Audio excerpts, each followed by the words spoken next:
మంచిది ప్రియులారా, ఈ సాయంకాల వేళ ధ్యానము నిమిత్తమై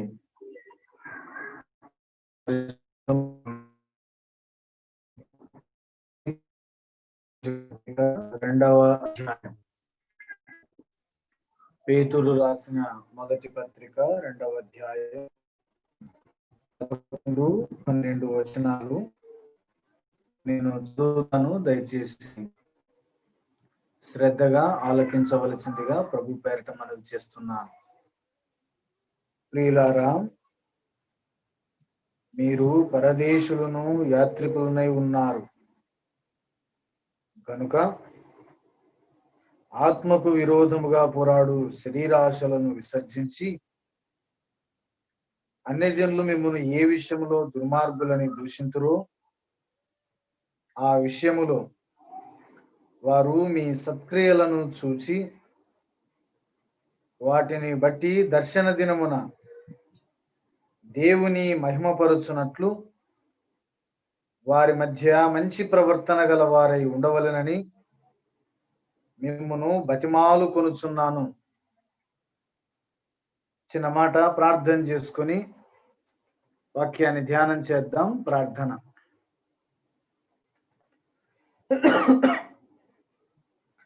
సర్వ కృపానిధియగు మా ప్రియ పరలోకపు తండ్రి, కృపా సంపత్తి కలిగిన దేవుడవు, మీకు స్తోత్రాలు. మీరు కృపను అనుగ్రహించుటలో ఐశ్వర్యవంతుడవు, మీకు స్తోత్రాలు. మీ మంచితనాన్ని బట్టి, మీ గొప్పతనాన్ని బట్టి మేము మనసారా స్తుతిస్తూ ఉన్నాము. ఈ రాత్రి సాయంకాల వేళ నీ నామ సంకీర్తన చేయుటలో మీరు మాకు అనుగ్రహించిన మీ మహాకృపను బట్టి స్తోత్రాలు. తిరుగా మీ వైపు చూస్తూ ఉన్నాము. మీరే నాతో మాట్లాడమని ప్రాధేయపడుతూ ఉన్నాము. ఆయన మీరే కృప చూపండి. మీ పాద సన్నిధిలో మేము మేలు పొందినట్లుగా మమ్మను జ్ఞాపకం చేసుకొనండి. చదవబడిన లేఖన భాగం ద్వారా మీరే మాతో మాట్లాడమని, మీరు మహిమ పొందమని మా ప్రాణప్రియుడు, మా రక్షకుడు క్రీస్తేసు వారి పరిశుద్ధమైన నామంలో ప్రార్థన చేసుకుని అడిగి వేడుకొనుచున్నాం మా తండ్రి, ఆమేన్. మంచిది ప్రియులారా, పేతురు రాసిన పత్రిక వరుస ధ్యానంలో మనము 2వ అధ్యాయాన్ని మనము చేస్తున్నాం. అధ్యాయాన్ని బాగా విభజిస్తున్నాము. తెలుసుకోవడానికి భాగాలుగా మనం విభజించుకున్నాము.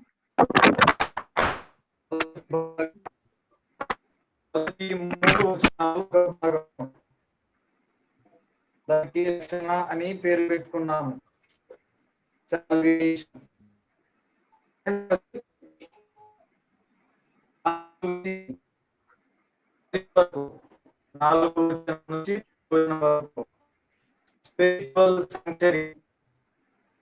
ఆత్మ సంబంధమైన మందిరం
కాబట్టి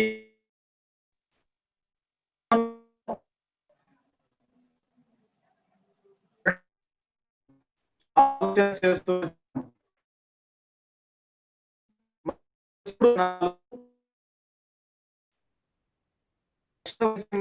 చేస్తే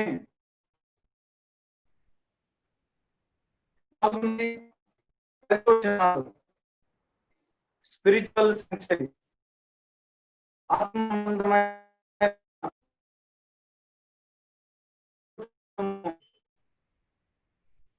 చూస్తూ వచ్చినాను. అందులో చేసిన ప్రయత్నంలో నేర్చుకున్నాను.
శరీరాశలు విసర్జించి ఆత్మకు విరోధముగా పోరాడు శరీరాశలు విసర్జించండి అని నొక్కి చెప్తూ, మీరు ఈ లోక యాత్రలో ఉన్నప్పుడు మీరు ఏ విషయంలో అన్ని జనుల చేత దూషింపబడతారు పర్వాలేదు, వినండి.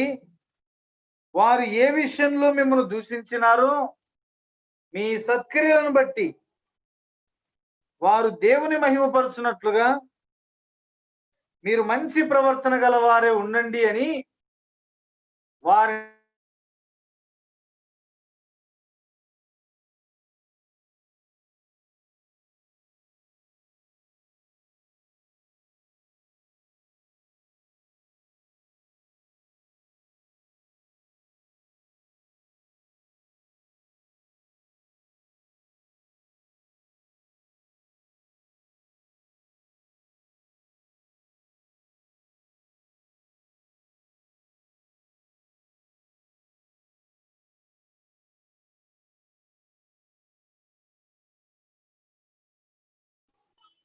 మీరు దూషించబడే క్రమంలో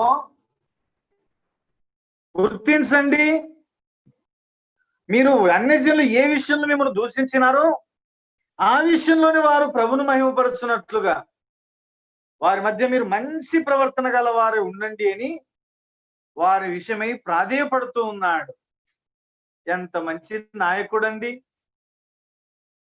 ఎంత బాధ్యత కలిగినటువంటి సేవకుడండి అన కదండి. ఈ 2 వచనాల్లో మనము 7 సంగతులను ధ్యానం చేద్దాము. మనము త్వరగా చూడడానికి ప్రయత్నం చేద్దాం. మనం వీటిని గుర్తించుకోవడానికి A to G, సో ఏ అక్షరం నుంచి సి అక్షరం వరకు మనము గమనించడానికి ప్రయత్నం చేద్దాము. ఇలా ఒకసారి చెప్తాను, సమయ అందుబాటును బట్టి నేను వివరించడానికి ప్రయత్నం చేస్తాను. మొదటిది ఏ, అడ్రస్సింగ్. బి, బిసీజ్, బతిమాలు కొనుట. సి, కండక్ట్ ఆర్ క్యారెక్టర్, ప్రవర్తన గురించి చెప్పినాడు. డి, డీడ్స్, మీ సత్క్రియలు, good works. E, elimination, or మీరు శరీరాశలను విసర్జించి అని చెప్పినాడు. 6 ఎఫ్ ఫైట్, ఆత్మకు విరోధముగా పోరాడు, పోరాటాన్ని గురించి చెప్పినాడు. 7వది ఆఖరిది జి, గ్లోరిఫై ద గాడ్, దేవుణ్ణి మహిమపరుచున్నట్లుగా అని చెప్పినాడు. ఈ మాటలన్నీ ఈ భాగంలో మనకు స్పష్టంగా కనిపిస్తాయి. రండి మనము ధ్యానము చేయడానికి ప్రయత్నం చేద్దాం. నంబర్ 1 ఏ 11వ వచనం, ప్రియులారా మీరు పరదేశులను యాత్రికులనై ఉన్నారు. ఈ భాగంలో పేతురు యొక్క సంబోధనను మనం చూడవచ్చు. అడ్రస్సింగ్, వారిని పలకరిస్తూ వచ్చినాడు. ఏమన్నాడు? ప్రియులారా అని సంబోధించాడు. మై బిలవర్డ్ బ్రదరన్, నా ప్రియ సహోదరులారా అని ఒక వర్షంలో చెప్పబడింది. అవును, ఈ మాటలు తనకు ప్రియులైన వారిని, వారు రక్షించబడిన వారు, వారికి ఈయనకు సన్నిహిత సంబంధాలున్నాయి. అందుకోసం ఇలా సంబోధించినాడు, ఇలా అడ్రస్ చేసినాడు. నా ప్రియులారా మీరు ఎవరు? 2 మాటలు చెప్పినాడు. తనకు ప్రియమైన వారిని ఉద్దేశించి వారు ఎవరో చెప్తూ వచ్చినాడు. ఏమన్నాడు? మీరు పరదేశులు మొదటిది, మీరు యాత్రికులు అని చెప్పినాడు. ఈ విషయాన్ని మనము పేతురు రాసిన పత్రిక 1వ అధ్యాయము 2వ వచనాన్ని ధ్యానం చేసేటప్పుడు సవివరంగా నేను వివరిస్తూ వచ్చినాను. కాబట్టి చెదిరిపోయిన మీరు ఎవరంటే యాత్రికులు, పరదేశులు అన్న సంగతి మర్చిపోమాకండి. అందుకోసమే 1వ అధ్యాయం 2వ వచనంలో ఇలాగన్నాడు, పొంతు, గలతియా, కప్పదొకియా, ఆసియా, బితునియా అను దేశముల యందు చెదిరిన వారిలో చేరిన యాత్రికులకు శుభమని చెప్పి వ్రాయినది. ఈ మాటలు యాత్రికులు, పరదేశులైన వాటికి రాస్తూ వచ్చినట్టుగా మనము వింటూ వచ్చాము. అదే అబ్రాము కూడా అదే మాట ప్రస్తావించినాడు. 11వ అధ్యాయం 13వ వచనం, వీరందరూ తా వాగ్దాన ఫలములు అనుభవింపకపోయినను దూరం నుండి చూసి వందనము చేసి తాము భూమి మీద పరదేశులము యాత్రికులమై ఉన్నామని ఒప్పుకొని విశ్వాసము గల వారై మృత్యు నొందిరి. ఈ భూమి మీద మనం ఎవరము అంటే యాత్రికులం, పరదేశులం అని చెప్పబడింది. ఇది వరకు మనం జ్ఞాపకం చేయబడినట్టు కీర్తన 119లో ఈ మాట చెప్పినాడు, యాత్రికుడనైన నేను నా బస్సులో పాటలు పాడుటకు నీ కట్టడలు హేతులాయను అని కీర్తనాకారుడు కీర్తించినాడు. 119వ కీర్తన 54వ చరణం. కాబట్టి యాత్రా జీవితం ఇది. మనము పరదేశులం. ఇలా 2 విషయాలు గుర్తించండి. మనము యాత్రికులము అంటే అర్థం ఏంటంటే ఒక స్థిరమైన గురి ఈ లోకంలో మనకు ఉండదు. మన గురి అంతా ఈ లోకం కాదు, పరలోకం. ఈ యాత్రా జీవితం ఇది. మనము పరదేశులం అంటే ఈ లోకానికి సంబంధించిన వారము కాదు. మరి మనం ఎవరు అంటే కీర్తనల గ్రంథం 39వ కీర్తన, కీర్తనల గ్రంథం 39వ కీర్తన 12వ వచనంలో ఇలా రాయబడి ఉంది, నేను ఈ భూమి మీద పరదేశినై ఉంటిని అని చెప్పినాడు. నేను ఈ భూమి మీద అతిథి వంటి వాడును అని చెప్పినాడు. అంటే ఈ క్రైస్తవ ఆధ్యాత్మిక జీవితంలో మనం గుర్తించాల్సింది ఏంటంటే మనము అతిథులము, గెస్ట్. మన ఇంటికి ఎవరైనా గెస్ట్ వచ్చారనుకోండి, వచ్చిన తర్వాత ఒక రోజు ఉంటారు, లేకపోతే 2 రోజులు ఉంటారు. తర్వాత ఏం చేస్తారు? వారి స్వస్థలానికి వారు వెళ్ళిపోతారు. అది అతిథి అంటే. సో ఈ భూమి మీద క్రైస్తవ జీవితమైన మనము మనం అతిథుల్లాగా ఉండాలి. వచ్చి వెళ్ళిపోయే వారము అంటే వచ్చాము, మన సమయమైనప్పుడు మనం ముగించుకొని వెళ్ళిపోతాము. కాబట్టి మనము అతిథులము, యాత్రికులము, పరదేశులం అన్న సంగతి గుర్తుపెట్టుకోవాలి. కాబట్టి అర్థమవుతుందా? ఎలాగున పలకరించినాడంటే ఇలా. కాబట్టి మన విషయం గుర్తుపెట్టుకుందాం. మనం ఎవరు? పరదేశులం. మనం ఎవరు? యాత్రికులం. మనం ఎవరు? అతిథులం. అతిథులం. ఈ భూమి మీద మనది అంటే ఏమీ లేదు. అందుకోసమే దైవజనులు ఫాక్స్ గారితో కలిసి పనిచేసినటువంటి అగ్రిప్ప గారు ఇలా చెప్పేవారంట. ఎవరైనా అడిగితే, అయ్యా బాబు మీరు ఎవరయ్యా అంటే, మీరు ఎక్కడి నుంచి వస్తున్నారంటే, మీరు ఎక్కడికి వెళ్తున్నారంటే ఇలా సమాధానాలు చెప్పేవాడంట. మీరు ఎవరయ్యా అంటే, నేను పరిశుద్ధుడను అనేవాడంట. మీ పేరేం పేరంటే, నేను పరిశుద్ధుడను, ఒకప్పుడు పాపినయి ఇప్పుడు పరిశుద్ధుడును. నీ పేరయ్యా అంటే, నేను పరిశుద్ధుడు అనేవాడంట. ఎక్కడి నుంచి వస్తున్నావయ్యా అంటే, నేను నాశనపురం నుంచి వస్తున్నాను అనేవాడంట. మీరు ఎక్కడికి వెళ్తారంటే, నేను సియోనుపురం వెళ్ళిపోతున్నాను అనేవాడంట. మీరు ఏంది అని ఆపితే అప్పుడు వివరంగా స్వార్థ చెప్పేవాడంట. ఆ కారణాన్ని బట్టి కొద్దిమంది రక్షించబడ్డారు. అవును, వారు అలా గుర్తించి అలా పరిచయం చేసి వెళ్ళిపోయినారు. మరి మనం ఎవరు?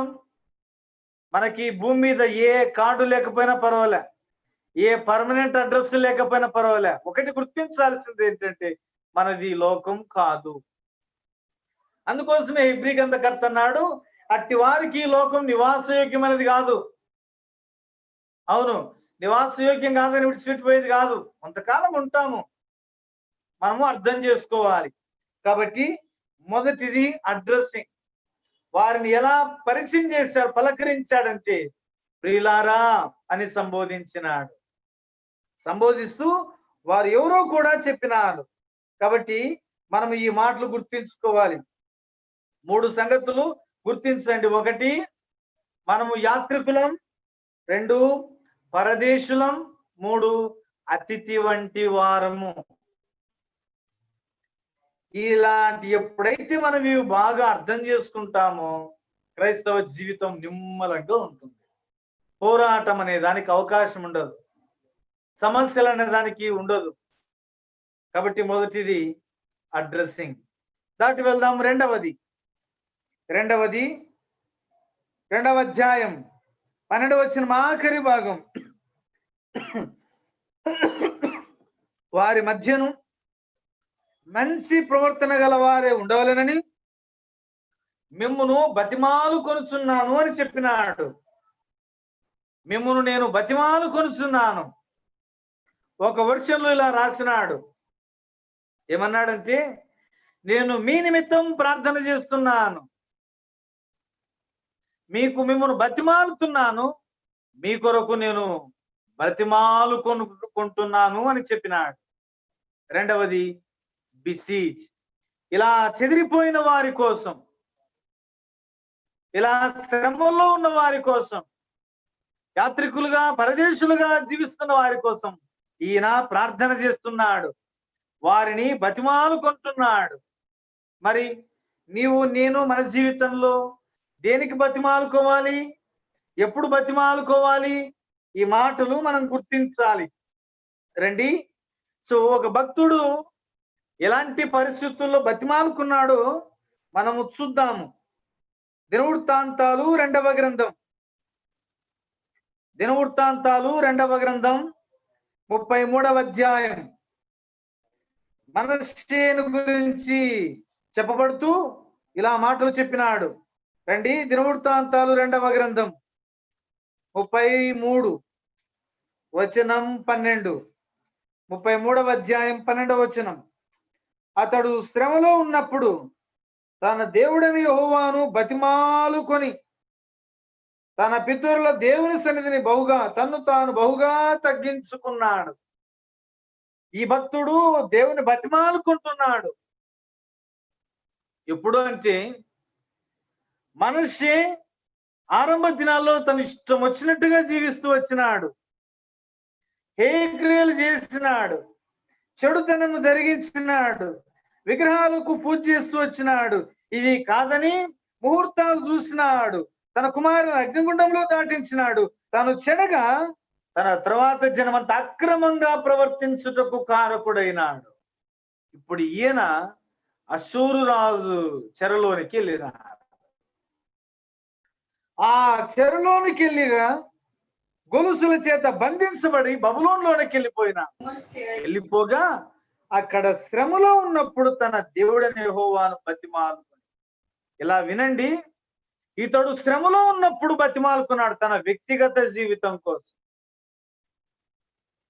పేతురైతే చెదిరిపోయిన వారి కోసం, ప్రభువును బట్టి హింసింపబడుతున్న వారి కోసం బతిమాలుకొనుచున్నాడు. వారిని బతిమాలుకుంటున్నాడు, దేవుని బతిమాలుకుంటున్నాడు. ఎంత ఆశీర్వాదకరమైన సంగతి అండి బతిమాలుకొనటం. పౌలు అనేక సార్లు ఈ మాటలు చెప్పినాడు, నేను మీ నిమిత్తం బతిమాలుకొనుచున్నాను అని అన్నాడు. అవునండి, అవసరం, ప్రార్థన చేయడం అవసరం. శ్రమలో ఉన్న వారి కోసం, కష్టము, పోరాటాలు, నిరాశలు, నిస్పృహలు గుండా వెళ్తున్న వారి కోసం మనం ప్రభు పాద సన్నిధిలో బతిమాలుకోవడం ఎంతైనా ఆశీర్వాదకరం. విశేషంగా వారిని బట్టి మీరు మంచిగా బ్రతకండి అని చెప్తున్నాడు. ఎంత మంచి సంగతి అండి. బిసీజీ. సో కాపరులుగా, బాధ్యత గల వారిగా కొన్నిసార్లు వారి సత్ప్రవర్తన నిమిత్తమై, వారి మంచి ప్రవర్తన నిమిత్తమై, అయ్యా మీరు ఇలా జీవించండి, మీరు ఇలా బ్రతకండి అని మనము రిక్వెస్ట్ చేయవలసినటువంటి వారమే, మనము ప్రాధేయపడవలసినటువంటి వారమే. ఇప్పుడు డిమాండ్ చేస్తే కుదరట్లా, అందుకోసమని బతిమాలుకొనుచున్నాడు. ఇలా బ్రతకండి, ఇలా బ్రతకండి అని నేను మిమ్మల్ని గురించి బతిమాలుకొనుచున్నాను అని చెప్పినాడు. దాటి వెళ్తున్నాను. రెండవది బిసీజ్. ఒకరి సత్ప్రవర్తన కోసం, ఒకరు మంచిగా ప్రవర్తించడానికి కోసం ఇలా బ్రతకండి అని రెండు చేతులు జోడించిన భక్తుడు పేతురు వంటి నాయకుడు ఎవరు లేరు. సంఘంలో ఏదైనా సమస్య వచ్చిందనుకోండి, ఇలా ఉండండి, ఇలా చేద్దాం, ఇలా చేద్దాం, ఇలా చేద్దాం అనుకునే వాళ్ళు ఎవరు ఉన్నారు చెప్పండి? అయ్యో, ఎవరు లేరు ఈ దినాలు. ఇంకా గట్టిగా మాట్లాడుకునే వారే ఉన్నారు తప్పనిస్తే ఇలా బతిమాలుకునేవారు ఎంతమంది ఉన్నారు? అది రెండవది. ఏ అడ్రసింగ్ బి బిసీజ్. ఇక మూడవది చూడండి. మూడవది పేతురు రాసిన పత్రిక 2వ అధ్యాయం, మొదటి పేతురు పత్రిక 2వ అధ్యాయం 12వ వచనం. మూడవది మధ్య భాగంలో చెప్పబడింది, వాటిని బట్టి దర్శన దినమున దేవుని మహిమపరుచున్నట్లు వారి మధ్య మంచి ప్రవర్తన గలవారై ఉండవలెనని. Number 3, conduct. మంచి ప్రవర్తన, మంచి నడవడిక కలవారై ఉండండి అని చెప్పినాడు. ఎవరి మధ్య మంచి ప్రవర్తన ఉండాలని చెప్పినాడు? 12వ వచనం మధ్య ఆరంభ భాగంలో అన్య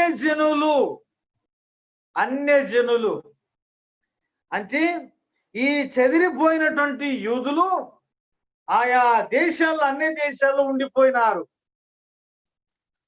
సో యూదేతరులు అందరూ అన్యులు కాగా వారి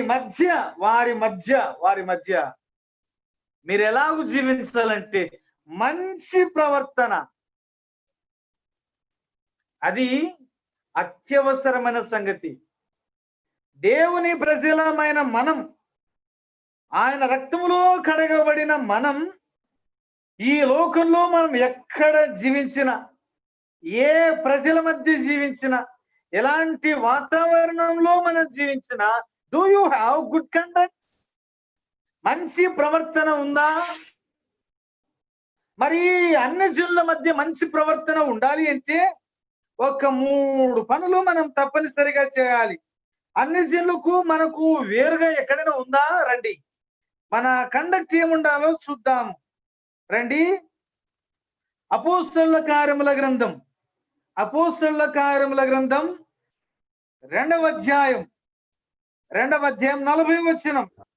2:40. ఇంకను అనేక విధములైన మాటలతో సాక్ష్యమిచ్చుచు మూర్ఖులకు ఈ తరము వారికి వేరై రక్షణ పొందుడి, వేరై రక్షణ పొందుడి అని చెప్పినాడు. మూర్ఖులకు ఈ తరము వారికి అంటే అన్ని జనులకు. సో ఆ మాటలు ప్రకటించబడుతున్నప్పుడు మీరు చేయాల్సిన పని ఏంటంటే ఈ లోకానికి వేరై,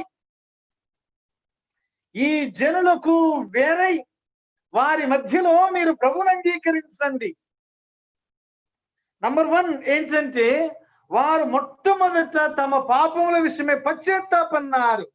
2:41 వచనం. కాబట్టి ఆ వాక్యమును అంగీకరించిన వారు బాప్తిసం పొంది ఆ దినము ఇంచుమించు 3,000 మంది చేర్చబడిరి. అన్ని జనుల మధ్యలో నంబర్ 1 ఏంటంటే కన్ఫెషన్. మన పాపముల విషయమే మనం పశ్చాత్తాపడిన అనుభవం మనకుండాలి. మూర్ఖులకు ఈ తరము వారికి వేరై అని చెప్పినాడు. వేరు కావాల్సిందే. వేరైతేనే మనకు రక్షణ. వేరు కాకపోతే రక్షణ ఎలా వస్తుంది చెప్పండి? కాబట్టి మన కండక్ట్ లో మొదటిది ఏంటంటే కన్ఫెషన్. రెండవది ఫిలిప్పీ పత్రిక, కొలస్సీలకు రాసిన పత్రిక. పౌలు 2 మాటలు ఇక్కడ చూద్దాము. ఫిలిప్పీ పత్రికలో చూద్దాం. 2వ అధ్యాయం, ఫిలిప్పీ పత్రిక 2వ అధ్యాయం 14వ వచనంలో, మీరు మూర్ఖమైన వక్రజనం మధ్య నిర్భరాధులను నిష్కలంకులను అనింద్యులునై దేవుని కుమారులగునట్లు సనుగులను సంశయములను మాని సమస్త కార్యములను చేయుడి. అట్టి జనం మధ్య జీవవాక్యమును చేత పట్టుకొని లోకమందు జ్యోతుల వలె కనబడుచున్నారు. అందువల్ల నేను వ్యర్థముగా పరిగెత్తలేనిది, నేను పడిన కష్టం నిష్ప్రయోజన కాలేదని క్రీస్తు దినమును నాకు అతిశయ కారణము కలుగును. నంబర్ 2 ఏంటంటే క్లెన్సింగ్. మీరు ఆ వక్ర జనం మధ్య ఎట్లుండాలంట? నిష్కలంకులు అనింద్యులు దేవుని కుమారులగునట్లు సనుగులు సంశయములను మాని ఆయన కార్యాలు చేయండి. ఈ వక్రజనం మధ్య జీవవాక్యాన్ని చేతబట్టుకొని ఆకాశమందలి జ్యోతులను పోలిన వారై జీవించండి అని చెప్పినాడు. ఇది ప్రత్యేకమైన పరిశుద్ధమైన జీవితానికి జ్ఞాపకం చేస్తుంది. Number 1 confession. ఈ వక్రజనం మధ్య అన్ని జనుల మధ్య మనం వేరై రక్షణ పొందాలి, పాపక్షమాపణ పొందాలి. రెండవది ఈ వక్రజనానికి వేరై మనం ఎలా జీవించాలంటే నిరపరాధులుగాను అనింద్యులుగాను మనం జీవించాలి. ఒక జ్యోతిలాగా మనం బ్రతకాలి. మరి ఉందా మార్పు మనలోన? అన్యులు ఏం చేస్తే మనం అది చేస్తాం. అయ్యో ఎంత విచారకరం అండి. నువ్వు జ్యోతి, పేరు మాత్రం జ్యోతిమ్మ అని పెట్టుకుంటారులే, పేరు మాత్రం జ్యోతిర్మడిని పెట్టుకుంటారులే, ఏమన్నా వెలుగుతున్నావా అని. వాళ్ళు ఏం చేస్తే నువ్వు అది చేస్తే యాడ వేరైనట్టు చెప్పు. మనం ఈ లోకానికి పూర్తిగా వేరు. ఇలా చెప్తాను, వాళ్ళు తూర్పు అయితే మనం పడమర, వాళ్ళు ఉత్తరం అయితే మనం దక్షిణం, వారి భూమి అయితే మనం ఆకాశం. అంత వేరుగా ఉండాలి. ఇలా చెప్పనా? సో మ్యాగ్నెట్ తీసుకున్నాం అనుకోండి, నార్త్ పోల్ సౌత్ పోల్ తీసుకొచ్చినాం అనుకోండి, ఏమైంది? సో అట్రాక్షన్ జరిగిద్ది. అదే ఒకటే పోల్ తీసుకొచ్చినాం అనుకోండి, వికర్షణ. అవి ఎంత బలంగా తీసుకొచ్చినా కానీ అవి వికర్షించుకుంటాయి. అలాగున దేవుని పిల్లలు లోకానికి వేరైపోవాలి. అది కండక్ట్ అంటే. మీరు అన్ని జనుల మధ్య మంచి ప్రవర్తన గలవారి. మూడవది కండక్ట్. ఒకటి కన్ఫెషన్, రెండవది క్లెన్స్, మూడవది కండక్ట్. ఇవి ఎక్కడ ఉండాలంటే మనం అన్ని జనుల మధ్యలో ఉన్నప్పుడు, లోకంలో ఉన్నప్పుడు మన ఇరుగు పొరుగు చూసి మాటలు చెప్పగలరా? వారు క్రైస్తవులండి, వారు రక్షణ పొందిన వారండి, వారు నిరపరాధులుగా జీవించేవారండి, వారిలో ఏ లోపం కూడా నిందలేని వారండి అని మన గురించి చెప్పగలరా? వారు మీరు వారి మధ్య మంచి ప్రవర్తన గల వారే. They have good conduct. ఇది లేకపోతే మనం క్రీస్తును ఎలా మనం ప్రచురం చేయగలం చెప్పండి? మన ఇంటిలో కండక్ట్ లేకపోయా, మనం ఉన్న వీధిలో కండక్ట్ లేకపోయా, పనిచేసే చోట కండక్ట్ లేకపోయా, నేను ఒక మాట గుర్తు చేయనా? మనం ఏదైనా ఒక ఇన్స్టిట్యూషన్ లో చదివి బయటకు వచ్చేటప్పుడు ఒక మాట రాస్తారు కండక్ట్. అంటే ఈ వ్యక్తి యొక్క శీలం ఎలా ఉంది, ప్రవర్తన ఎలా ఉందంటే స్టూడెంట్ కి రాస్తారు గుడ్ అని రాస్తారు. చాలా మందికి రాయరు. ఏమని రాస్తారంటే సాటిస్ఫాక్టరీ అని రాస్తారు. అంటే ఇంక పోన్లే సావిడి సావని. వన్స్ ఒక్కసారి ఆ కండక్ట్ సర్టిఫికెట్ లో గనక బ్యాడ్ పడింది అనుకో, తర్వాత హైయర్ స్టడీస్ లో నేను దేనికి ఎక్కడే కానీ అడ్మిషన్ ఇవ్వను. తెలుసా? నేను కొంతమందిని అలా ఎరుగుతున్నాను. కాలేజీలో రౌడీ షీటర్ల మాదిరి ప్రవర్తించి, ఇష్టానుసారంగా ప్రవర్తించి అన్ని ఫెయిల్ అయినప్పుడు మేడం రాస్తున్నారు బ్యాడ్ కండక్ట్ అని రాసినప్పుడు అంతే, జీవితం ఒక్కటి తాగిపోతుంది. ప్రశ్న ఏంటంటే మన కండక్ట్ విషయమే మనం ప్రశ్నిస్తుందాం అన్య జనుల మధ్యలో.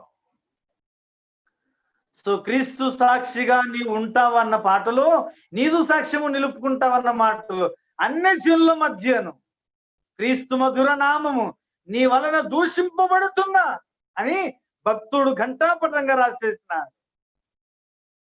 అన్య జనుల మధ్యను క్రీస్తు మధుర నామము నీ వలన దూషింపబడుచున్నదా,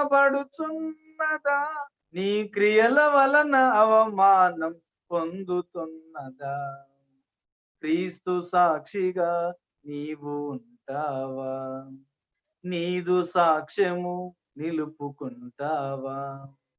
అన్య జనుల మధ్యను క్రీస్తు మధుర నామాన్ని మనం అవమానపరిచే వారముకున్నామా లేదా సాక్షులుగా ఉన్నా? చెప్పగలరా అండి? వారు అలాంటి కార్యక్రమాలు ఏది చేయరండి. అది వేరైన జీవితం అండి.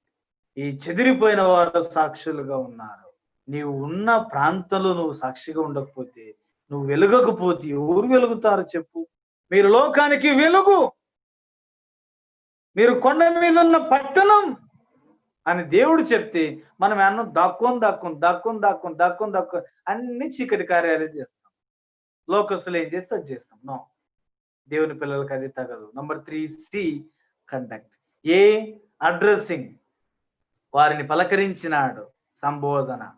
బి బిసీజ్, వారిని బతిమాలుకున్నాడు. మూడవది కండక్ట్, వారి ప్రవర్తన ఎటువంటి ప్రవర్తన ఉండాలని కోరినాడంటే మంచి ప్రవర్తన. మంచి ప్రవర్తన.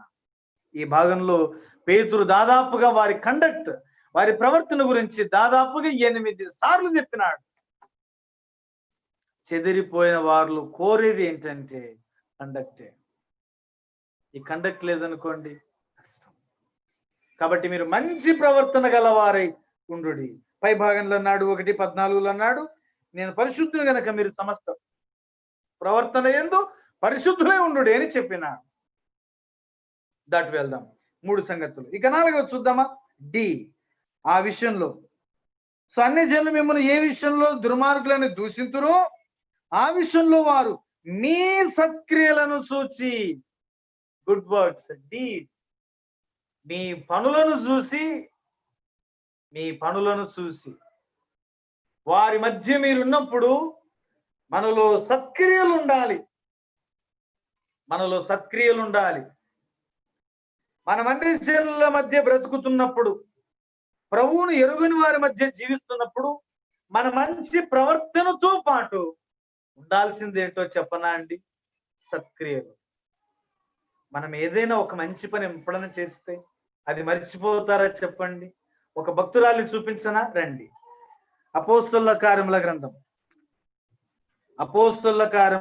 10వ అధ్యాయం 36వ వచనం. మరియు ఎప్పేలో తబితాను ఒక శిష్యురాలు ఉండెను, ఆమెకు భాషాంతరమున దోర్కా అని పేరు. ఆమె సత్క్రియలను ధర్మకార్యములను చేసి ఉండెను అని లేదు, ఏముంది? బహుగా చేసి ఉండేది. ఎవరండి? దోర్కమ్మ. ఏం పని చేసిందంట? పై భాగంలో చూడండి, 39వ వచనం. పేతురు లేచి తీసుకొని వచ్చినాడు, విధవరాండ్రు వచ్చి ఏడ్చి, సో దోర్కా తమతో ఉన్నప్పుడు కుట్టిన అంగీలను వస్త్రములను చూపుచు అతని ఎదుట నిలిచిరి. ఆమె చేసిన మంచి పనులన్నీ ఏంటంటే, బహుశా మంచి టైలర్ ఏమో, మంచి టైలర్ అయితే 9వ అధ్యాయం 36వ వచనం, 9:36 తర్వాత 39:40. ఆమె మంచి టైలర్ ఏమో. టైలర్ దగ్గరికి అంతమంది వస్తారండి. బహుశా ఉచితంగా చేసింది నేను భావిస్తాను. ఉచితంగా చేయకపోతే ఆమె చనిపోయినప్పుడు ఆమె కుట్టిన బట్టలు తీసుకొని వచ్చినారండి. ఆమె చేసిన మంచి పనులు, మంచి చేయాలన్న ఉద్దేశం ఉండాలే గాని ఏ పని అయితే ఏముంది చెప్పండి? టైలర్ అయితే ఏముంది, బార్బర్ అయితే ఏముంది, లెక్చరర్ అయితే ఏముంది, name it any profession. You can do good things, good works. ఏ వృత్తిలో అయినా కానీ మనం చేయొచ్చు. చేయగలమా లేదా చెప్పండి? చేయొచ్చు. దోర్కమ్మ ఆమె వస్త్రాలు కుట్టింది, అనేకుల దిగంబరత్వాన్ని కప్పింది, ఆత్మ సంబంధమైన దిగంబరత్వాన్ని కూడా కప్పిందంటే తప్ప, అమ్మా మీరు ఇంత డబ్బు వద్దులేమ్మా, మీరు ఉచితంగా తీసుకోండి, అయితే యేసుప్రభుని నమ్ముకోండి అమ్మా, మీ జీవితాలు మార్చబడతాయమ్మా, నేను దేవుని నమ్ముకున్నానమ్మా, నేను శిష్యురాలని, మీరు కూడా యేసుప్రభుని నమ్ముకోండి అమ్మా అని చెప్తున్నప్పుడు నమ్ముకోండి చెప్పండి. నమ్ముకోకపోయింటే అంత దూరం వచ్చిండే వాళ్ళ నారు కదా. నేను ఇలా చెప్తాను, వారికి భౌతిక సంబంధమైన వస్త్రాలతో పాటు ఆత్మ సంబంధమైన వస్త్రాలను కూడా ఇచ్చావా? ఒక బార్బర్ అనుకోండి, ఏమి చేయకూడదా? ఆ మధ్యలో ఒక బార్బర్ ఇలా అనుకున్నాడంట, నేను కూడా యేసుప్రభుని నమ్ముకున్నాను, అందరికి సువార్త చెప్తాను, సో ఖచ్చితంగా బాగా బలంగా ప్రార్థన చేసుకొని తీర్మానం చేసుకొని షాప్ పోయినాడంట. బార్బర్ షాప్ పోయి ఆయన కొత్తగా ప్రభుని నమ్ముకున్నాడు. వెళ్ళి సో నేను యేసు క్రీస్తు గురించి ప్రతి ఒక్కరికి చెప్పాలా, ఫస్ట్ ఈయనతోనే ఆరంభించాలని రావడంతోని ఆయన అలా మొత్తం టవల్ ఇది కట్టేసి, క్లాత్ కట్టేసి ఇట్లా కత్తి నూరుతారు కదా పాత కాలంలో, కత్తి నూరి సో ఇట్లా పెట్టి, నువ్వు ఇప్పుడు చచ్చిపోతే అడిగిపోతావు అన్నాడంట. అనేసరికి ఈయన షాక్ ఉండదు, కాదు బాబు ఏంది ఇట్లా చేస్తున్నట్టే, సో ఇప్పుడు చచ్చిపోతే అడిగిపోతావు చెప్పన్నాడు అంట. ఆయన అక్కడి నుంచి లేచి పారిపోయినాడు అంట. అది కాదు నేను చెప్పదలుచుకున్న మాట ఏంటంటే, సో వారి మధ్య ఉన్నప్పుడు ప్రకటించాలని ఆశ ఉంది కానీ దానికి సంబంధించి యుక్తమైన ప్రవర్తన లేదు. సో మాటల్లో మాట్లాడుతూ మీరు ఎక్కడండి, ఏమండి అని చెప్పినప్పుడు, సో దైవజనులు భక్సింగ్ గారు అలా సేవ్ చేసుకోవడానికి వెళ్ళినప్పుడు, ప్రార్థన చేసుకుని వెళ్ళినప్పుడు ఆయన రక్షించబడ్డాడు. తర్వాత ఆయన ప్రభు పని కూడా చేశాడని భక్తులు చెప్తారు. ఏ విషయంలో అయినా సత్క్రియలు ఏ పని చేసినా, ఇదిగో మన వల్ల ఒకరికి ప్రయోజనం వస్తుందంటే చేయకూడదా చెప్పండి? దోర్కమ్మ చేసింది, బహుగా చేసింది. ఇంకో భక్తుని చెప్పనా, 10వ అధ్యాయంలో పక్కనే ఉన్నాడు ఆయన ఎవరు? కొర్నేలి.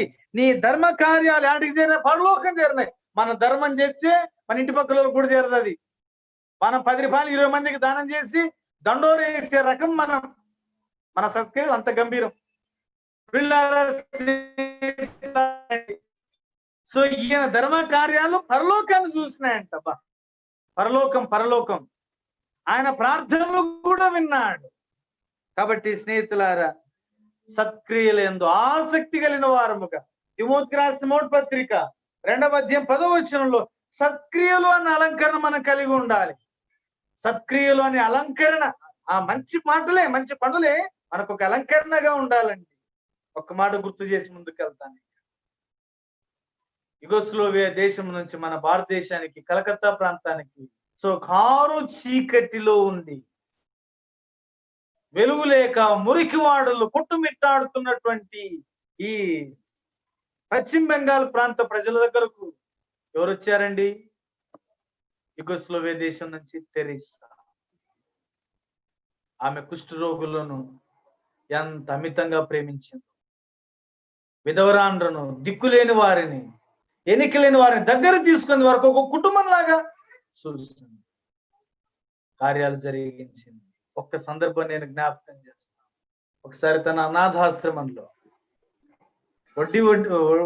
వడ్డించడానికి ఉండడానికి ఏమి లేకపోగా ఒక కిరాణం కొట్టు దగ్గరికి వెళ్ళిందంట. వెళ్ళి, అయ్యా మా అనాథాశ్రమంలో ఉన్న కొంతమంది పసిపిల్లలు ఉన్నారు, వృద్ధురాండ్రు ఉన్నారు, వారికి తినడానికి ఏమి లేదయ్యా, తినడానికి ఏమి లేదు, మీరు ఏమైనా సాయం చేస్తారో చూడండి, ఈ పూటకి ఏదైనా కొంచెం బియ్యం ఏమన్నా మీరు ఇవ్వగలుగుతారా ఇవ్వండి అంటే ఆయన ఇలా చేయి జాపిందంట. ఇలా చేయి జాపితే ఆయన గాండ్రించి ఈ చేతులు ఉమ్మి గల్ల పడేసినాడంట. పడేస్తే ఆమె ఇలా ఒక చేతుల్లో తీసుకొని ఉమ్మిని ఇలా గుండెలకు హత్తుకొని, అయ్యా ఈ ఉమ్మి నాకుండనీలేండి, పసిపిల్లలకు, విధవరాండ్రకు, వృద్ధురాండ్రకు ఏదైనా ఉంటే సాయం చేయవా అని ఇలా చేయి జాపగానే గుండె పగిలినంత పని అయిపోయిందంట. అమ్మా, నీ ముఖం మీద వేద్దామనుకుని నీ చేతుల్లో వేసి నేను అవమానపరుద్దామని తలంచిన నాకు కళ్ళు తెరిపించినావు కదా తల్లి, నీ ప్రేమ ఎంత గొప్పదమ్మా. ఈ రోజు మాత్రమే కాదు, ఈ మాసమంతటికి నేను సప్లై చేస్తాను బియ్యం మీ ఆశ్రమానికి అని చెప్పినాడు. ఆమె చెప్పింది ఏమని చెప్పనా? సౌ ద లార్డ్ విత్ లవ్, ప్రేమతో ప్రభువును సేవించండి అని చెప్పింది. ఆమె వాక్యం చెప్పలే. ఈ రోజుగా ఆమె చేసిన కార్యాలు కొనియాడబడుతున్నాయి. కార్యం ఏంటంటే ఆమె చేసిన సత్క్రియ ఎట్లాంటిది వినండి స్నేహితులారా. ఆమెను ప్రపంచం గుర్తించింది. ఆమె సేవా జీవితాన్ని గుర్తించి ఆమెకు నోబెల్ బహుమతి పురస్కరించినారు. భారతదేశం కూడా గుర్తించి భారతరత్న అవార్డు ఇచ్చినారు. మనుషులు గుర్తించినా గుర్తించకపోయినా దేవుని పిల్లలుగా మన సత్క్రియలు అన్ని జనుల మధ్య ఎవరికైనా అవసరం ఉందనుకోండి, మొమ్మాటం లేకుండా చేయండి, ప్రభు సాయం చేస్తాడు. చేసినప్పుడు ఎంత కృతజ్ఞులై ఉంటారో నేను ఎరుగుతున్నా. నా స్నేహితుడు ఒకసారి హాస్పిటల్లో ఉన్నాడు, వాళ్ళ డాడీ హాస్పిటల్ ఉన్నాడు. దాదాపుగా 4 లక్షలు ఖర్చు అయింది. అప్పటికి లంగ్స్ ఫెయిల్ అయిపోయినాయి. కర్నూలులో గోరిగోపాల్ అడ్మిట్ అయినా. ఇక ఇంటికి వెళ్ళాలి. సో ఆయన బాగాడం అయ్యే పని కాదు అంటే తనకు తెలిసిన వారు బంధువులు అందరూ వచ్చినారు. వచ్చి మీకేం ఆస్తి లేదు, ఎంతైనా పర్వాలేదులే, ఖర్చు కానీ చూపేయండి అని చెప్పినారు. అప్పటికి అప్పు తెచ్చుకున్నాడు. ఇంకెవరైనా అప్పిస్తారా అని అడిగినారు. అంటే సొంత బావగారు అంటే వాళ్ళ అక్క భర్తలు, వాళ్ళ బంధువులు 3 రూపాయల వడ్డీ కాగితం రాసి, 5 రూపాయల వడ్డీ కాగితం రాసి ఈ మాటలు అనేసరికి షాక్ అయినా. సో నేను ఇట్లా వచ్చినాను, మా డాడీకి బాగాలేదు, నాకు ఫోన్ చేశాను, నేను వెళ్ళాను. మరి ఏం ఎట్లా పరిస్థితి? నేను డాక్టర్స్ తో మాట్లాడితే, సార్ ఏం చేస్తున్నా వేస్ట్, ఇంటికి తీసుకెళ్ళండి అన్న. తీసుకెళ్ళకపోతే 3 రోజులు 3 లక్షలు ఖర్చు అవుతాయి, వెళ్ళిపోతే మీకు మిగులుతాయి సార్ అన్న. ఏం చేద్దామంటే ఒకటే మాట అన్నా, దేవుడు ఉంచితే ఉంచుతాడు, లేకపోతే వెళ్ళిపోదాం, లేకపోతే గవర్నమెంట్కి వెళ్ళిపోదాం అని నేను చెప్పాను. వాళ్ళు అన్నారు, మీరు ఎవరండి అడ్డుపడడానికైనా, మరి మీరు సాయం చేయొచ్చు కదా అంటే అన్నారు. అప్పుడు వెంటనే సో ఇంకా బిల్ మనం డిశ్చార్జ్ అవ్వడానికి బిల్ కట్టాలంటే అప్పుడు నా దగ్గర అక్షరాల 50,000 ఉన్నాయి. సో వెంటనే స్వైప్ చేశాను, డిశ్చార్జ్ చేసి సో గవర్నమెంట్ హాస్పిటల్ తీసుకెళ్తుండగానే చనిపోయాను. ఇంటికి తీసుకెళ్లారు, భూస్థాపన కార్యక్రమం అయిపోయింది. తర్వాత మళ్ళా కొన్ని నెలల తర్వాత నా దగ్గరకు వచ్చి నా సొమ్ము తీసుకొని వచ్చి నీవు నేను కలిసి చదువుకున్న పాపానికి ఏ షూరిటీ లేకుండా ఒకే ఒక నమ్మకంతో నిర్మోహమాటంగా నాకు సాయం చేసావురా, నువ్వు దేవుడురా, నువ్వు దేవుడని వల ఏడ్చినాడు. నా సొంత అక్కభర్తలు, నా బంధువులు, మా చిన్నాన్న పెద్దనాన్న పిల్లలు ఎవరు నన్ను పట్టించుకోలే, నువ్వు పట్టించుకున్నావు. నేను చెప్పాను, ఇది ప్రభువు ప్రేమ. ప్రభువును బట్టి నేనేం నీకేం ఊకేం వేయలేదు, నువ్వు మరలా నాకు ఇచ్చావు. చిన్న సహాయమే జీవితంలో ఎన్నడూ కలిసినప్పుడల్లా అదే మాట చెప్తాడు. చెప్పదలుచుకున్న మాట ఏంటో చెప్పనా? మనం చేసే చిన్న సహాయం వారి జీవితాల్లో నిలబడి వారి జీవితాంతం గుర్తుండేలా చేస్తుంది. అట్లా ఒక్క పని ఒక్కరిని ప్రభావితం చేస్తాం. కాబట్టి డీడ్స్ అందులో ముఖ్యమైనది ఏంటంటే ఫిలిప్పీ పత్రికలో చెప్పబడినట్టు 1:4 సువార్తను సత్క్రియమను ఖచ్చితంగా చేయండి. వీళ్ళు చేసింది ఏంటంటే గుడ్ వర్క్స్, వారు మంచి పనులు చేసినారు. అసలైన ఆత్మ సంబంధమైన సత్క్రియ ఏంటంటే యేసును గురించి చెప్పండి, అదే సత్క్రియ. ఇక దాటి వెళ్తాను డి. ఇక తర్వాత ఈ ఎలిమినేషన్ 11వ వచనంలో ఆత్మకు విరోధముగా పోరాడు శరీర ఆశలను విసర్జించి, శరీరమునకు సంబంధించిన ఆశలను విసర్జించండి అని చెప్పినాడు. ఎలిమినేట్ చేయండి, రిమూవ్ చేయండి. మనం గత దినాల్లో 2వ అధ్యాయం మొదటి 3 వచనాల్లో సో మనము మానవలసిన సంగతులు, ఎలిమినేట్ చేయవలసిన సంగతులు 5 మనం విన్నాం. కాబట్టి నేను దాన్ని వివరించట్లా. ఈ శరీరంలో ఉన్నంత కాలం ఈ శరీరాశలు ఉంటాయి. యోహాను రాసిన 3వ పత్రిక 2వ అధ్యాయం 16వ వచనంలో లోకములో ఉన్నదంతయు శరీరాశ, నేత్రాశ, జీవపుడంబం ఇవి తండ్రి వలన పుట్టినవి కావు, లోక సంబంధమైనవి అని చెప్పినాడు. కాబట్టి ప్రియులారా, రెండవది ఏంటంటే ఎలిమినేషన్. ఎలిమినేషన్ అన్న మాటలో మనం గుర్తుపెట్టుకోవాల్సింది ఏంటంటే, ఈ శరీరాశలను విసర్జించండి, శరీర సుఖాన్ని పక్కన పడేయండి. మీరు శరీరానుసారంగా ప్రవర్తించుటకు శరీరంకు రుణస్థులు కారు అని రోమపత్రికలో చెప్పినాడు. మరి మనం ఏం చేస్తాం? శరీరం ప్రకారమే ప్రవర్తిస్తాం కదండి. చావునకు లోనైన మీ శరీరమందు పాపమునకు ఏలనీయకండి అని 6:12 రోమపత్రికలో చెప్పినాడు. మన శరీరంలో పాపం మేలకూడదు. అందుకే ఆత్మకు విరోధముగా పోరాడు, శరీర ఆశలను జయించండి, శరీరాశలను జయించండి. శరీరంలో ఉన్నాం, శరీర బలహీనతలు ఉంటాయి, అయితే పడిపోవద్దు, చెడిపోవద్దు, దాని నుంచి బయటికి రండి అని చెప్తున్నా. ఏశావు శరీరాశను జయించలేకపోయినాడు. తన అరణ్యం పాలై తిరిగి తిరిగి తిరిగి తిరిగి వేటాడొచ్చాడు. ఏం దొరకలే, ఆ పూటకి వచ్చినాడు. నేను చచ్చిపోతాను అనుకున్నాడు. ఒక్క పూట కూటి కొరకు కలగూర వంటకము, చిక్కుడుగాల వంటకాన్ని చూసినాడు. ఏం బతుకులేంగా, తిని చచ్చిపోదాంలే అనుకున్నాడు. తింటే చచ్చిపోతాడు. తను నిరాకరించింది. ఒక్క పూట కూటి కొరకు తన జ్యేష్ఠత్వపు అమ్మి వేసిన ఏశావు వంటి భ్రష్టుడైన వ్యభిచారి నేను మీలో ఉండునేమో చూసుకొనుడి.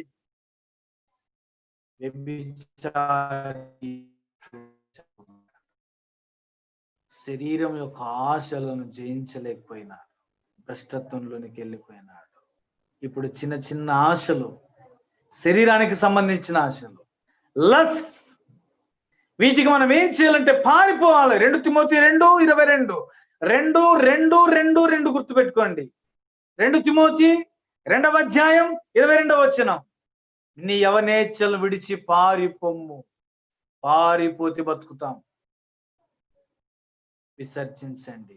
అన్ని మీరు ఉన్నప్పుడు మీ శరీరాశలు విసర్జించండి. Don't expect luxuries life in Christian life. క్రైస్తవ జీవితంలో సుఖవంతమైన జీవితాన్ని కోరుకోవద్దు. సౌకర్యంగా ఉండటం తప్పు కాదు, విలాసవంతంగా ఉండటం తప్పు. మన అవసరాలకు తగ్గట్టుగా, మనకు అనుగుణంగా, మనకు సంపాదనకు తగినట్టుగా ఉండటం తప్పు కాదు, కానీ శృతి మించి ఉండటం తప్పు. అది ఎలిమినేట్ చేయండి, శరీరాశలను విసర్జించి.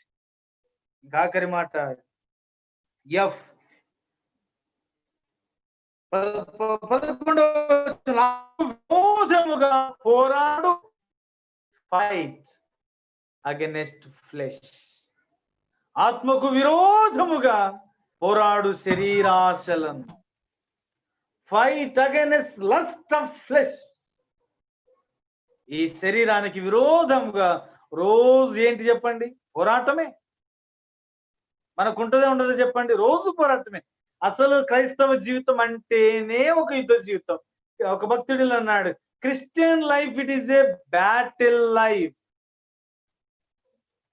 ఇది యుద్ధ జీవితం. వి మస్ట్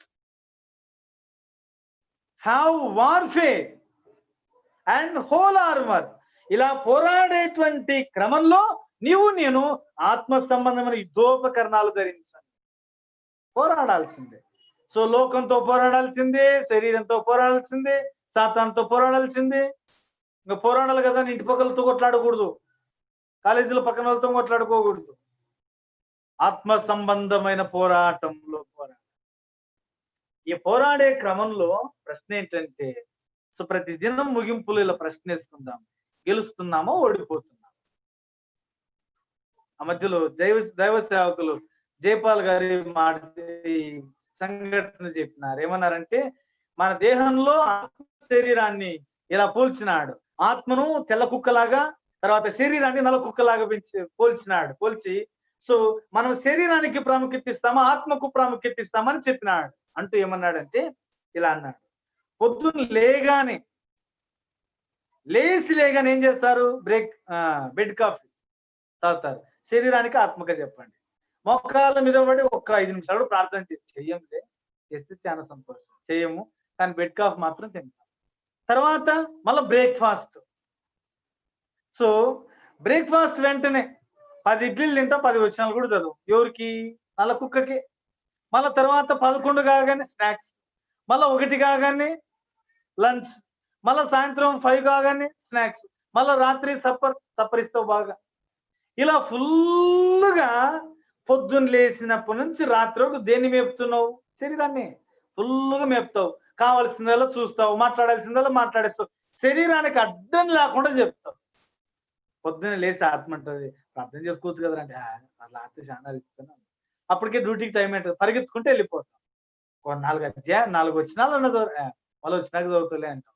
వచ్చిన తర్వాత ఫుల్ అలిసిపోయింటూ దుప్పటి ప్రభా నీకు స్తోత్రం. నాకు ఇంకా ఈ తెల్ల కుక్క బక్క చిక్కిపోయి ఉంటది.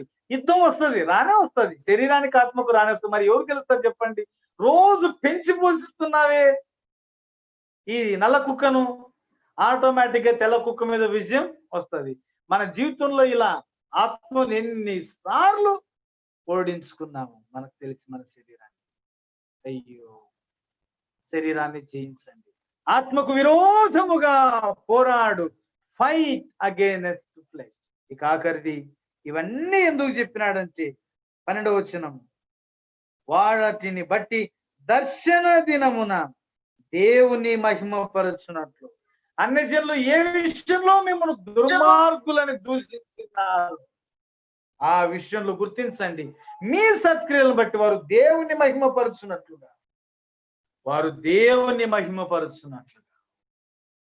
సో మిమ్మును బట్టి దేవుడికి మహిమ రావాలి, మీ క్రియలను బట్టి వారు దేవునికి మహిమ రావాలి అని చెప్పినారు. మరి మనల్ని బట్టి యెషయా గ్రంథంలో రాయబడింది. ఒక మాట చూసి ప్రార్థన చేద్దాం రండి. యెషయా గ్రంథం